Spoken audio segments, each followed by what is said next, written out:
போன வருஷமும் சரி இந்த வருஷமும் சரி சம்மரில் வழக்கத்துக்கு அதிகமான வெயில் இருக்கிறத நீங்கள் கவனிச்சிருக்கலாம். அது மட்டும் இல்லாமல் ரெயின்ஃபால் கூட போன வருஷம் நம்ம இந்தியாவில் குறைவாக தான் இருந்தது. இதுக்கான காரணம் என்ன? அது மட்டும் இல்லாமல் ரீசெண்ட் டைம்ஸில் எல் நீனியோ லா நீனியா அப்படிங்கிற வார்த்தைகளை நீங்கள் பரவலாக கேள்விப்பட்டிருக்கலாம். இந்த வார்த்தைகளுக்கான அர்த்தம் என்ன, இந்த ரெண்டு நிகழ்வுகளும் நம்மளோட கிளைமேட் எப்படி எஃபெக்ட் பண்ணுது அப்படிங்கிறத இந்த வீடியோவில் பார்க்கலாம். நீங்கள் பார்த்துக்கிட்டு இருக்கிறது பீக்கன்.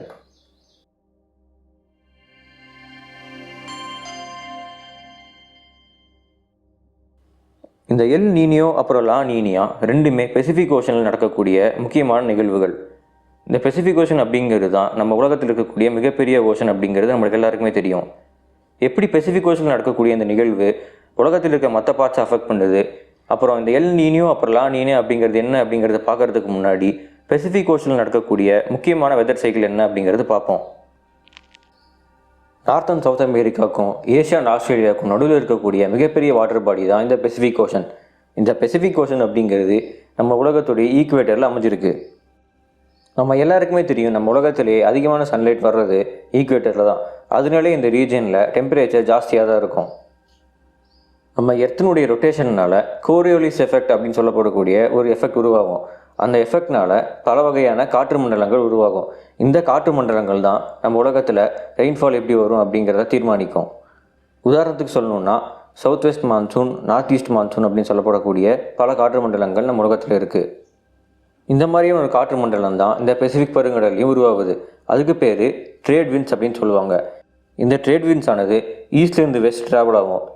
இந்த ட்ரேட் விண்ட்ஸ் அப்படிங்கிறது ரொம்பவே சக்தி வாய்ந்த காற்று மண்டலம். இந்த காற்று மண்டலம் என்ன பண்ணணும்னா சென்ட்ரல் பெசிபிக் அப்புறம் ஈஸ்டர்ன் பெசிஃபிக்லேருந்து வாமான ஓஷன் கரண்ட், அதாவது வாமாக இருக்க ஓஷன் வாட்டரை வெஸ்ட் சைடுக்கு நவுத்தும். இந்த வெஸ்டர்ன் சைடில் ஆஸ்திரேலியா அப்புறம் ஏஷியன் காண்டினென்ட் இருக்கிறதால இந்த இடத்துல டெம்பரேச்சர் ஜாஸ்தியாகும். அது மட்டும் இல்லாமல் கன்வெக்ஷன் மூலியமாக வாமான ஏர் அட்மாஸ்பியருக்கு மேல் பகுதியில் வந்து க்ளவுட்ஸ் உருவாகி இந்த ஆஸ்திரேலியன் அப்புறம் ஏஷியன் காண்டினென்ட்ஸில் ரெயின்ஃபால் உருவாகும். பெசிபிக் ஈஸ்டில் இந்த வாமான ஓஷன் கரண்ட்டை ரீப்ளேஸ் பண்ண கடலுடைய அடிப்பகுதியிலிருந்து கூலான ஓஷன் வாட்டர் மேல் பகுதிக்கு வரும். இதை அப்வெல்லிங் அப்படின்னு சொல்லுவாங்க. இந்த அப்வெல்லிங்கில் நிறைய நியூட்ரியன்ஸ் கடலுடைய அடியிலிருந்து மேலே வரும். இதனால சவுத் அமெரிக்காவில் இருக்கக்கூடிய பெரு அப்புறம் ஈக்குவடரில் ஃபிஷரிஸ் ரொம்பவே செழிப்பாக இருக்கும்.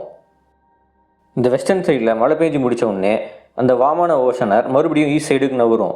அந்த இடத்துல அந்த ஏர் ட்ரோபோஸ்பியர், அதாவது எர்த்துடைய மேல் பகுதிக்கு வரும். அந்த இடத்துல இந்த வாமான ஏர் கூலான ஏரோட மீட் பண்ணுறப்போ அது மாய்ஸ்சர் கண்டென்ட்டை இழந்து ட்ரை ஆயிரும். இந்த சைக்கிள் அப்படியே ரிப்பீட் ஆகிட்டே இருக்கும். இதுதான் பெசிபிக் ஓஷனில் நடக்கக்கூடிய பொதுவான ஒரு வெதர் சைக்கிள்.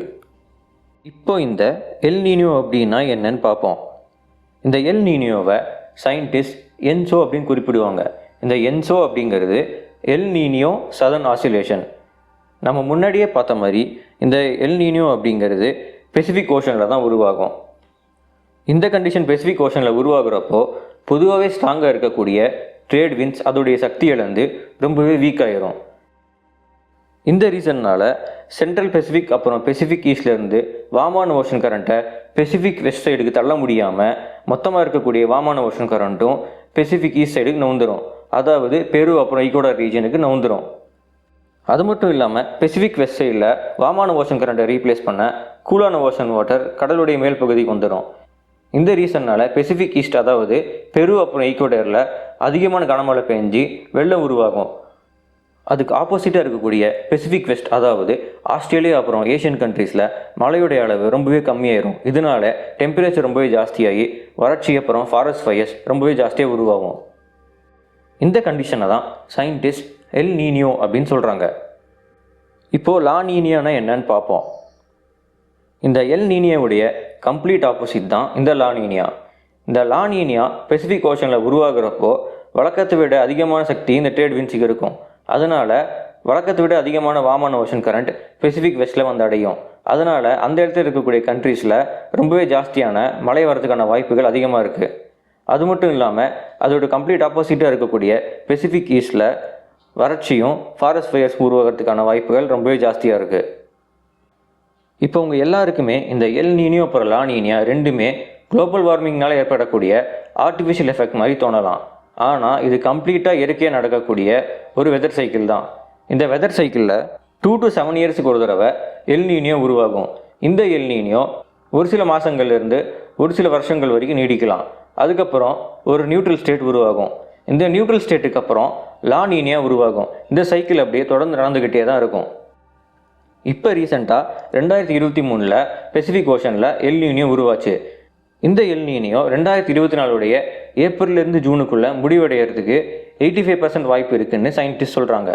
அது மட்டும் இல்லாமல் ஜூன்லேருந்து ஆகஸ்ட்டுக்குள்ளே லா நீனியோ உருவாக்குறதுக்கு 60% சான்ஸ் இருக்குது அப்படின்னு சயின்டிஸ்ட் சொல்கிறாங்க. அப்படி லா நீனியோ உருவாச்சு அப்படின்னா நம்ம இந்தியாவில் வழக்கத்தை விட அதிகமாகவே மழை பெய்யும். ஸோ கடந்த 2 வருஷங்களாக சம்மர் சீசனில் ரெக்கார்ட் செய்யப்பட்ட அதிகமான டெம்பரேச்சர் எல் நீனியோவால் தான் அப்படிங்கிறது உங்கள் எல்லாருக்குமே புரிஞ்சிருக்கும். அது மட்டும் இல்லாமல் எப்படி பெசிபிக் ஓஷனில் நடக்கக்கூடிய ஒரு சின்ன வெதர் ஈவெண்ட் உலகம் முழுக்க டெம்பரேச்சர் அஃபெக்ட் பண்ணுது அப்படிங்கிறது இந்த வீடியோ மூலயமா உங்களுக்கு தெளிவாக இருக்கும்னு நம்புகிறேன். ஸோ இந்த வீடியோ பிடிச்சிருந்தா மறக்காமல் லைக் பண்ணுங்கள், உங்கள் ஃப்ரெண்ட்ஸ் அண்ட் ஃபேமிலிக்கு ஷேர் பண்ணுங்கள், உங்கள் கருத்துக்களை கமெண்ட் செக்ஷனில் சொல்லுங்கள். மறக்காமல் இந்த சேனலுக்கு சப்ஸ்கிரைப் பண்ணுங்கள்.